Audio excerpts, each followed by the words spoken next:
အဲ့ဆိုတဲစုဝေ confirm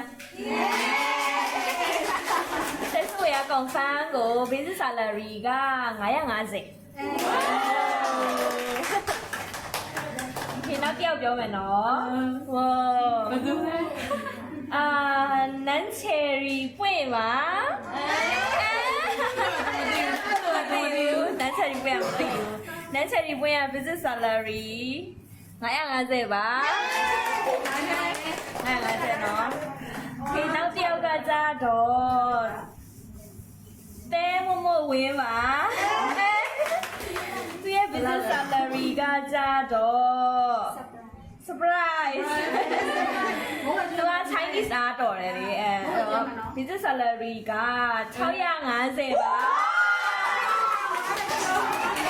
တမယဇန်နေစာရီပါထည့်ပေါင်းလိုက်ရင်925ကျပ် Congratulation ပါချက်ကြီးကိုရှင်းပြပေးမယ်နော်ပြီးတော့အခုနောက်ထပ်ကကျန်တဲ့လူကနည်းနည်းပဲကျန်တယ်မလားဒီဟောလေးပဲကျန်တော့ရယ်နော်အဲ့ဆိုတော့ confirm ဖြစ်မှာနော်1ရက်2ရက်ပဲညံနေပြီနော်မနေ့ကမှလုပ်တင်တာမလားဒီနေ့3ယောက်ကမနေ့ကမှလုပ်တင်တာနော်မနေ့ကချက်ချင်း confirm တာဒီနေ့မှချက်ပြောပေးရအဲ့ဒါကိုရှင်းနေတာလည်းအကြည့်နဲ့ဖြစ်နေတယ်ပြောက်တယ်ကောင်းပြောက်တယ်